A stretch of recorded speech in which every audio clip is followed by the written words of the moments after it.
everyone, and welcome to Babble. I'm Megan Thomas, and today I'm chatting with Serena Kaur, debut author and Babble's first interview of 2021. Serena has written All the Words Unspoken, published by RedDoor Press, which is out now and excellent. Serena, I'm so excited to be chatting to you today. How are you? I'm great, and I'm so happy to be your first interview for 2021. That's amazing. And I mean, so we are actually recording this, everyone, I'll confess, in 2020. So that's why I'm about to ask this question, because I don't actually know what the situation will be next year. But how is this lockdown period? You're in a new lockdown now in the UK. That's right, yeah. How's it going? It's okay. I mean, it's difficult, isn't it? Being stuck indoors a lot of the time and not being able to see family, but I'm hoping this won't be for too long. What's the situation like where you are?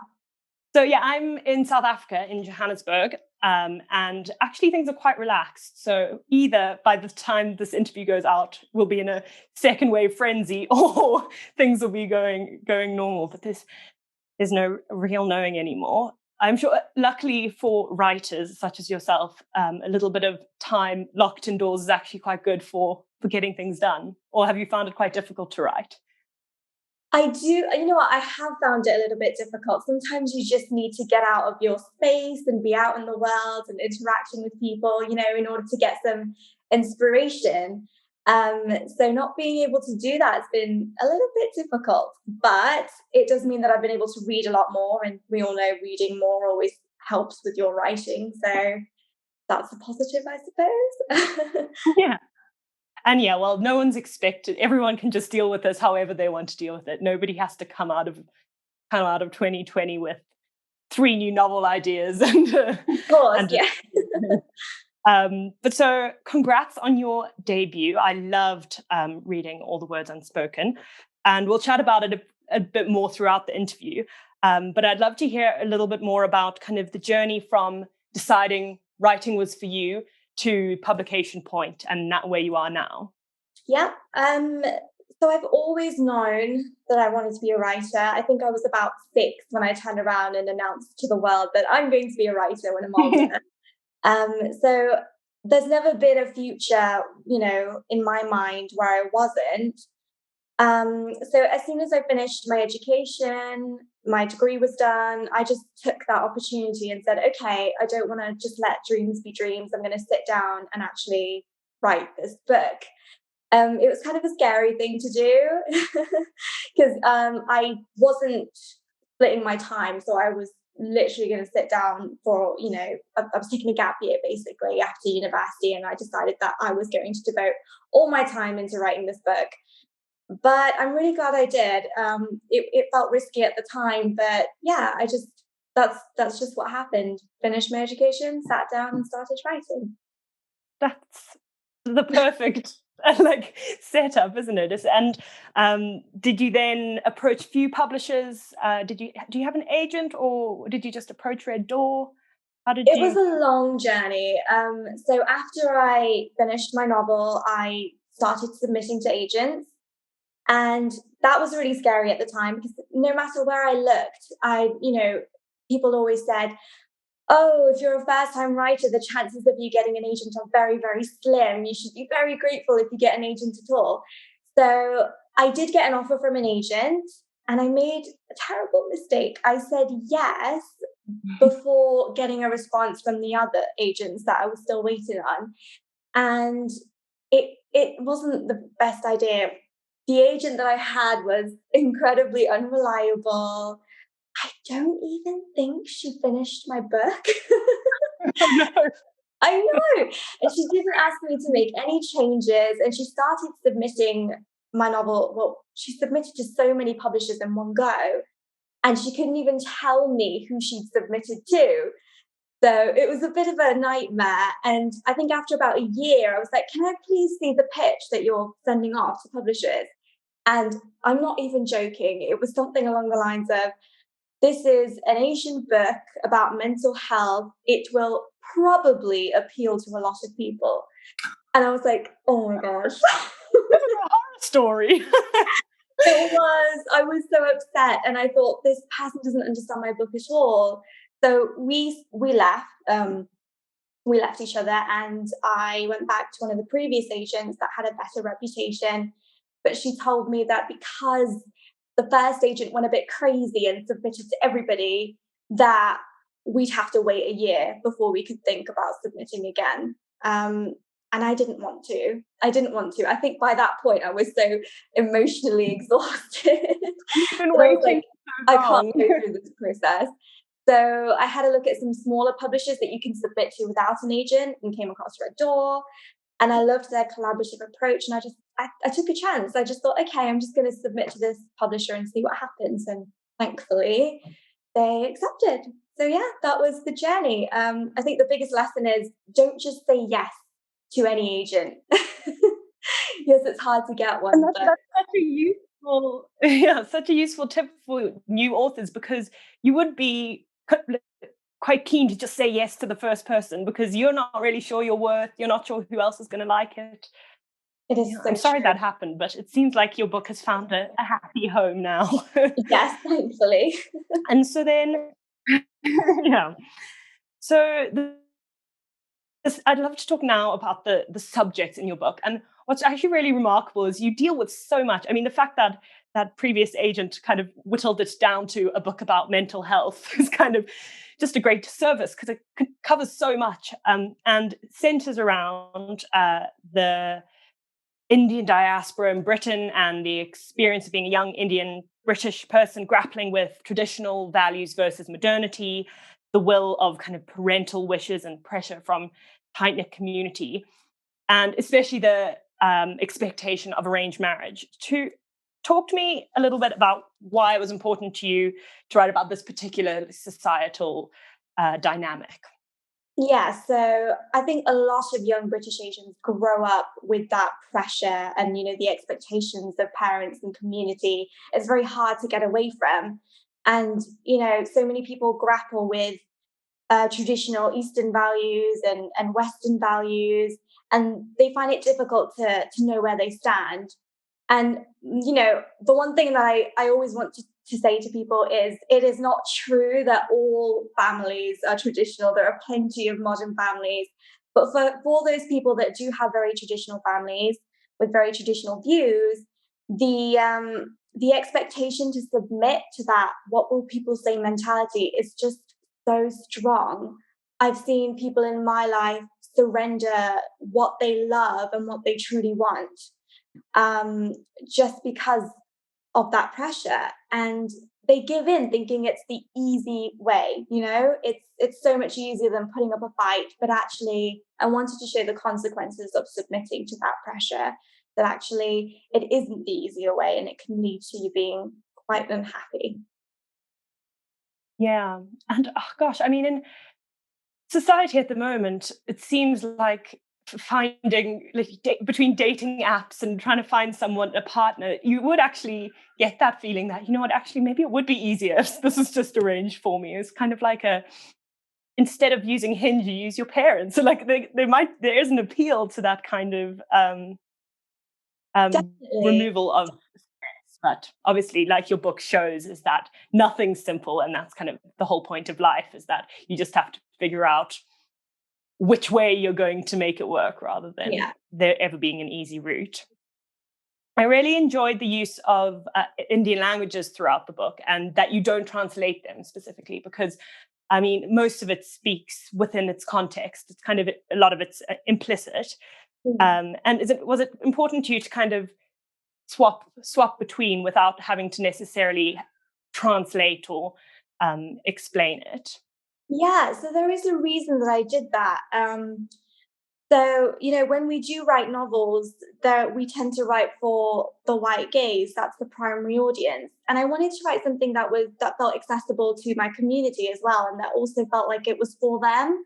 So I just thought, well, there's just no need to translate. Anyone can, as you say, gather the meaning through the context. So I just thought, well, let's just write this as if it is for my community, and they wouldn't need the translations. And I thought it would be quite nice to do that.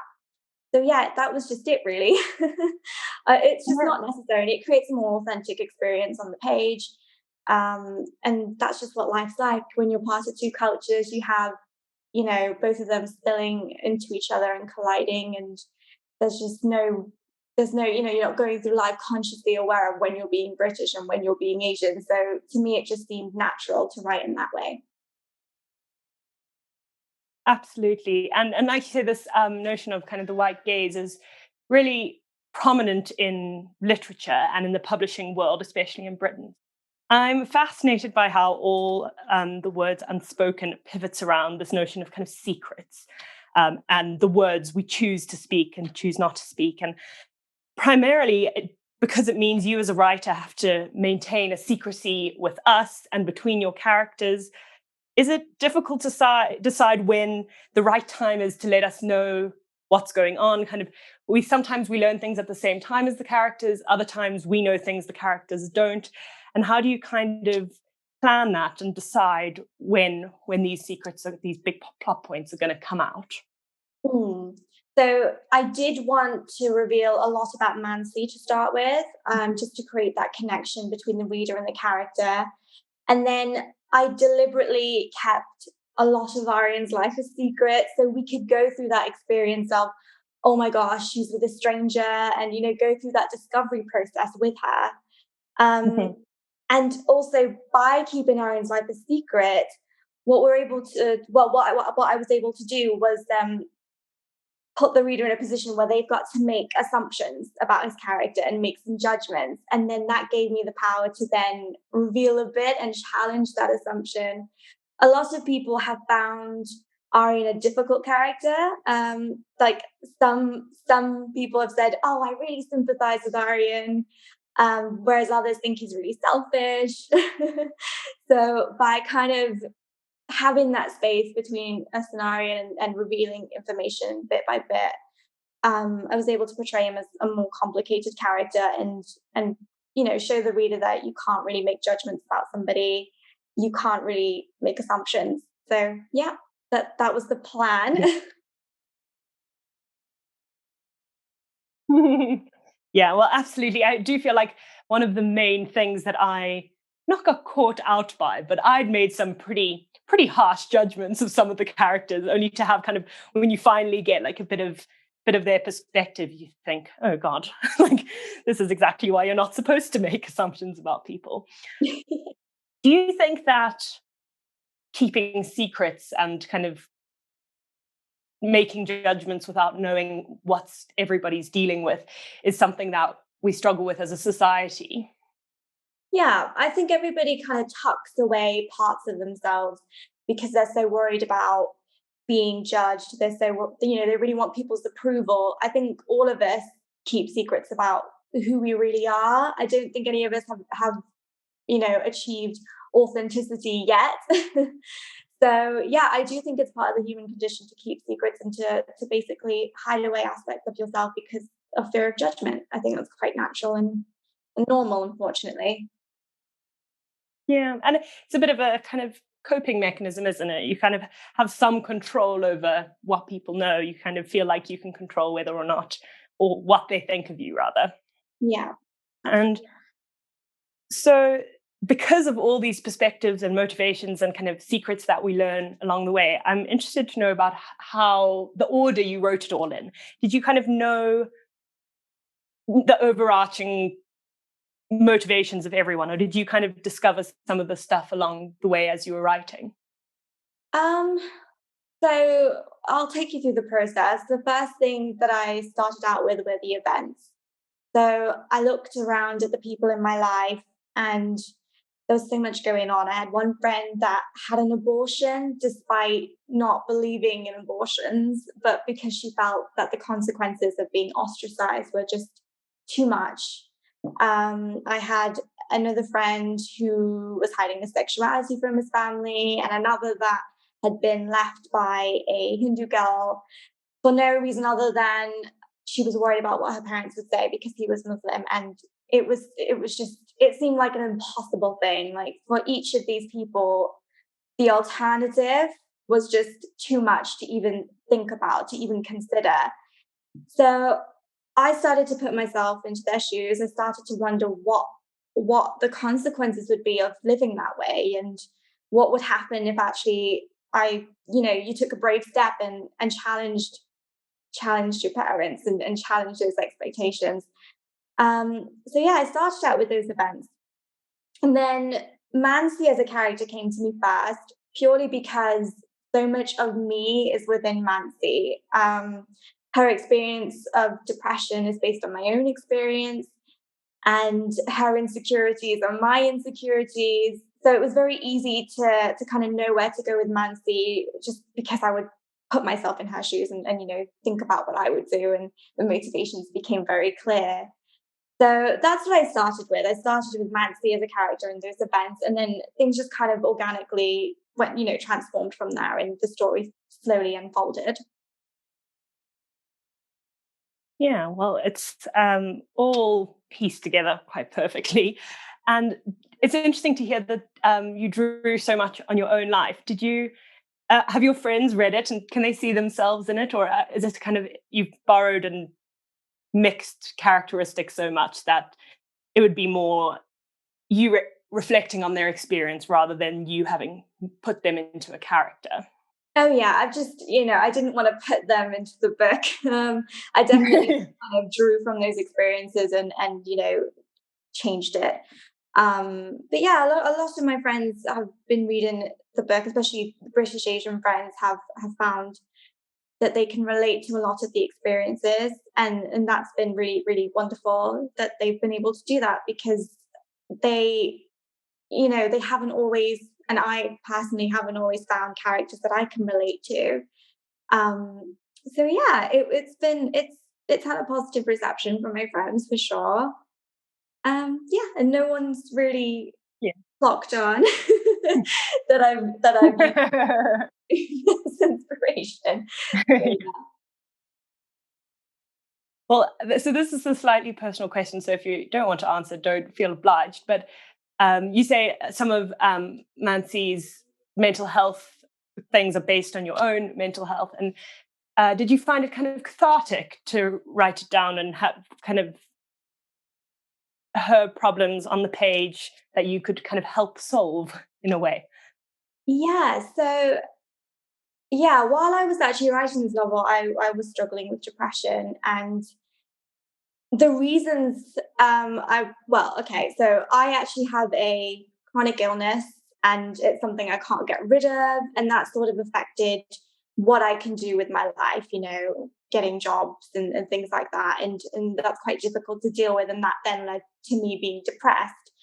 So it was quite nice to be able to put Mansi into a similar position, but one that can be solved. So yeah, she's depressed and she has all of that to struggle with, but she doesn't have the restrictions that I do physically.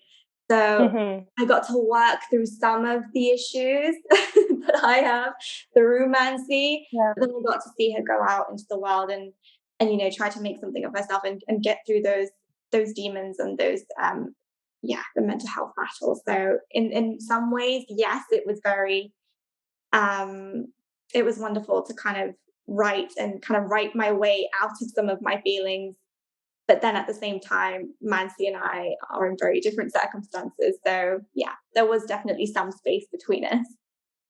Yeah, and quite nice then for you to be able to have the degree of separation while also have the similarities. You can kind of decide when when you want them to overlap. Yeah. Oh, I wonder. I probably shouldn't ask this because this is probably a spoiler. Let me decide. Basically, the ending is a little bit open ended. You're not actually sure whether one of the characters has been told one of the many secrets they're all keeping. And do you feel like you have a definitive answer to that question, or is it something you're happy being kind of open ended and letting the reader decide? I prefer to let the reader Don't. decide, but that doesn't mean that I don't have a kind of inkling of what would happen next. I do have an idea, though I've not in any way, set it in stone, and I would need to kind of write it out to see what happens. But yeah, I definitely wanted to leave that for the reader to decide. And I think, based on those characters, like it can be quite difficult to imagine what would happen. I don't know. Do you sort of have an idea? I'd love to ask people what they think happens afterwards. Yeah, I do think. I think what you've given us from the character and how she's behaved in the past and what she's learned and grown throughout the book, I think I do have a decision. So this is hopefully going to inspire anyone watching this who hasn't read the book to go read it, because it's a little bit abstract a question. But yeah, I do think that. Oh, no, actually, I'm sorry. This is a little bit waffly. I'm not going to say what I think because I don't want to spoil anything. But yeah, I'll tell you afterwards. Okay, fair enough. What are you working on now? Would you ever write a sequel to All the Words Unspoken, or are you working on something new? No, a lot of people have asked me this and have said that, you know, you could, and there's definitely room for that. But I think I'm done with that. I kind of want to leave Mansi and Arian alone there. I am working on something else, but you know, I've been saying this for a while and I've scrapped many ideas. But I do think I've finally connected with an idea, and that this is it. This is what I'm going to be working on. I don't want to say too much, but it is going to focus on female friendship, and there will be elements of magical realism in it. So that's something very different, because All the Words Unspoken is very realistic. Yeah, it's a new adventure, and I'm looking forward to going down that road. Yeah, that sounds very exciting. And so you say you've been reading a lot this year, if not writing a lot. Are there any books you'd recommend to our listeners, and why? Oh, there's so many. It's so hard. I'll tell you what I'm reading right now. I'm reading Cersei, and at the minute I am loving it. So that would definitely be one that I recommend. I've not finished it, but yeah, it's a really good read, especially if you're into kind of mythology, Greek mythology. That one's a very interesting read. I'm trying to think what else I've read. I've read Norwegian Wood. Yes. I feel like I'm going to pronounce his name incorrectly. Haruki Murakami. That's what I want to say. I know exactly who you're talking about, but I can't correct because I'm also not 100% sure. Well, I hope I pronounced it correctly, but maybe I haven't. That was a beautiful book. I mean, there's something to be said about his writing. He can take a very dark subject and make it beautiful. You know, it's so sad but beautiful at the same time. There's something about his work. I don't know. He sort of takes very, very, very dark subjects and presents them in a way to us that it doesn't make you depressed. It kind of feels like, oh my God, this is so beautiful in all its sadness and in all its misery. So yeah, that I definitely like Norwegian Wood, and I would definitely read more of his books. So that's something, I suppose. That's perfect. I mean, well, that description that you just gave makes me want to go get it immediately. And he does, I think, as an author, he does do that quite a lot, actually. That kind of slightly the beauty of sadness, really, quite well. In fact, I think that your book dealt with some really dark, sad experiences in a way that didn't make me as a reader feel weighed down by it, while still being able to feel kind of sympathy and empathy for the characters and what they're going through. I never felt really sad, or like it wasn't something that I wanted to kind of keep paging through or sit and read almost in one gulp, to be honest. I just did not stop until it was done. But yeah, so thank you for writing it. I loved it. I'm glad after its initial journey, it came to such a happy home with RedDoor Press, and I look forward to reading the stuff that you're writing at the moment and your next novel. And thank you for coming on today. It's been really great to chat to you. And thank you to our Babble listeners, and we'd love you to subscribe, to all our channels and follow Serena on Twitter and all the various social media platforms. We'll obviously share them with you on the website, which is www.babbleshow.com. And we'll see you all next time. Bye.